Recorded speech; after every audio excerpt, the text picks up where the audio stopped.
मकर संक्रांति की पावन कथा। नमस्कार प्रिय भक्तों, आज हम बात करने जा रहे हैं मकर संक्रांति के उस पावन पर्व की जो केवल एक त्योहार नहीं बल्कि जीवन को अंधकार से प्रकाश की ओर ले जाने वाला दिव्य संदेश है। यह वह दिन है जब सूर्य देव अपनी दिशा बदलते हैं और उत्तरायण होते हैं। आइए इस पावन अवसर पर हम मकर संक्रांति की पौराणिक कथा, महत्व और आध्यात्मिक रहस्य को विस्तार से समझें। सूर्यदेव और उत्तरायण की कथा। शास्त्रों के अनुसार मकर संक्रांति के दिन सूर्यदेव धनु राशि से निकलकर मकर राशि में प्रवेश करते हैं। इसी दिन से सूर्य की गति दक्षिणायन से उत्तरायण हो जाती है। धार्मिक मान्यता है कि उत्तरायण देवताओं का दिन माना जाता है और दक्षिणायन देवताओं की रात्रि। इसीलिए उत्तरायण में किए गए दान, तप, जप, स्नान का फल अनेक गुना बढ़ जाता है। भीष्म पितामह और मकर संक्रांति महाभारत काल की एक अत्यंत प्रसिद्ध कथा है भीष्म पितामह की। भीष्म पितामह को इच्छा मृत्यु का वरदान प्राप्त था। कुरुक्षेत्र के युद्ध में सरसैया पर पड़े होने के बावजूद उन्होंने मकर संक्रांति का इंतजार किया, क्योंकि वे जानते थे कि उत्तरायण में देह त्याग करने से मोक्ष की प्राप्ति होती है।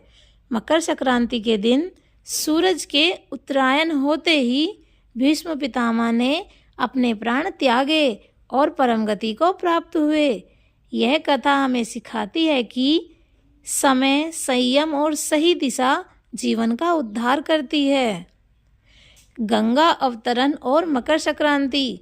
एक और पौराणिक मान्यताओं के अनुसार राजा भागीरथ अपने पूर्वजों की मुक्ति के लिए माता गंगा को पृथ्वी पर लाए। जब माता गंगा पृथ्वी पर अवतरित हुई तो मकर संक्रांति के दिन कपिल मुनि के आश्रम से होकर समुद्र में प्रवाहित हुई। इसी कारण इस दिन गंगा स्नान का विशेष महत्व है। प्रयाग, हरिद्वार, गंगा सागर में लाखों श्रद्धालु स्नान करते हैं।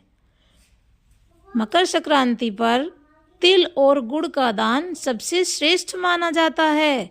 तिल का अर्थ है पापों का नाश, शरीर की शुद्धि, मन की पवित्रता। इसलिए कहा जाता है तिल दान महादान। इस दिन लोग कहते हैं तिल गुड़ खाओ, मीठा मीठा बोलो, जो समाज में प्रेम और सद्भाव का संदेश देता है। मकर संक्रांति पर आध्यात्मिक संदेश। मकर संक्रांति हमें सिखाती है कि जैसे सूर्य दिशा बदलता है वैसे ही हमें भी नकारात्मकता छोड़कर सकारात्मकता की ओर बढ़ना चाहिए। अंधकार से प्रकाश की ओर, अज्ञान से ज्ञान की ओर, क्रोध से करुणा की ओर। यही सच्ची संक्रांति है। प्रिय भक्तों, मकर संक्रांति केवल पर्व नहीं बल्कि आत्मा की यात्रा का उत्सव है। इस पावन दिन दान करें, सेवा करें, सत्य बोले और ईश्वर का स्मरण करें। भगवान सूर्यदेव आप सभी को स्वस्थ, समृद्ध और शांति प्रदान करें। ओम सूर्याय नमः।